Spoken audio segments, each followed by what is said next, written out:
Les femmes, quelle créature merveilleuse. On en parle encore aujourd'hui. Les femmes ont donné la voie de sortie de notre Seigneur Jésus-Christ en refusant l'avortement.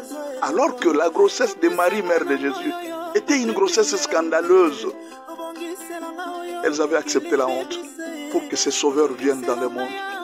Que Dieu bénisse toutes ces femmes qui ont gardé leurs enfants et qui m'ont gardé moi pour que je vous prêche aujourd'hui comme je vous prêche. Les femmes ont été les premières à recevoir la révélation sur l'adoration du Père, en esprit et en vérité, alors que même les disciples, les apôtres, ne savaient même pas ce secret. Et pourtant, c'était juste une prostituée. Une femme qui était rejetée par tous les villages, à qui Jésus donnait cette révélation. Pourquoi ce choix? Les femmes ont été les premières à soutenir financièrement et matériellement le Seigneur en l'accompagnant partout où il allait et en abandonnant leurs maris et leurs enfants pour suivre le roi des rois avec leurs biens. Luc 8, versets 1 à 3. Les femmes ont été les plus touchées en voyant le Seigneur monter à Golgotha portant la croix. Alors que ses disciples l'avaient abandonné, elles se frappaient la poitrine et regrettaient les mamelles qui ont enfanté cet enfant qu'on était en train de tuer, alors que c'était le sauveur de toute l'humanité. Les femmes ont été les plus courageuses en allant au tombeau, là où le plus fort avait peur de sortir. Elles sont parties. Elles ont été les premières à assister à la résurrection du Seigneur des Seigneurs. Elles ont été les premières à pleurer et à voir qu'il n'était plus au tombeau et que le tombeau était vide. Quelle créature merveilleuse! Oh mon Dieu! Les femmes sont merveilleuses. Elles ont été les premières à déposer leur honte.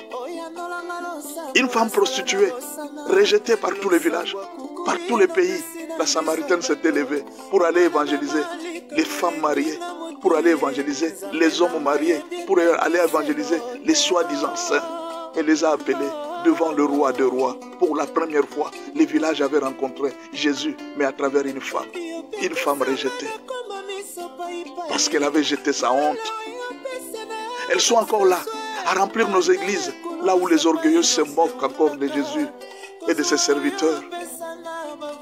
Elles sont là et n'abandonnent pas le Seigneur. Beaucoup ont cru au Seigneur et les servent à cause de leur mère. Aujourd'hui, beaucoup sont devenus pasteurs à cause de leurs épouses. Et beaucoup de parents sont devenus serviteurs de Dieu à cause de leurs filles qui s'étaient données. Elles avaient commencé à prier. Oh femmes, combien vous êtes merveilleuses. Combien vous avez amené d'âmes dans le palais du roi. Que le Seigneur Dieu vous bénisse. Beaucoup d'hommes de Dieu ont vu leur ministère être affermi par l'encadrement matériel ou financier de plusieurs femmes. Et aujourd'hui, ils en sont très contents. D'ailleurs, plusieurs hommes sont plus contents de voir beaucoup de femmes à l'église que beaucoup d'hommes. Ils connaissent les secrets des femmes. Quand tu as beaucoup de femmes, l'église est stable. Parce que les hommes viendront. N'est-ce pas que les fourmis suivent les sucres là où se trouvent les sucres? Les femmes sont des sucres qui attirent. Beaucoup d'écrits de notre génération ont été inspirés par Dieu à travers certaines femmes, écrivains et des grandes servantes de Dieu. Elles ont répandu l'onction, elles ont répandu les Écritures, elles ont ouvert des révélations. De tout mon cœur, j'encourage toutes les femmes à servir Dieu d'une manière ou d'une autre. Que l'orgueil masculin ne vous fasse pas reculer. Le Seigneur Jésus connaît où vous êtes.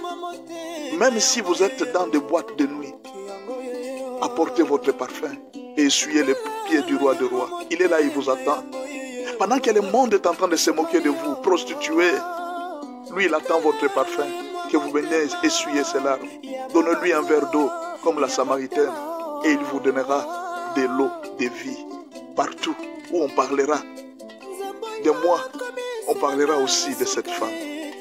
Aujourd'hui, je viens encore de parler de cette femme. Soyez bénis, femmes, et que Dieu vous bénisse. Merci. Moi, c'est le pasteur Benjamin Aoka. Soyez bénis par le Seigneur.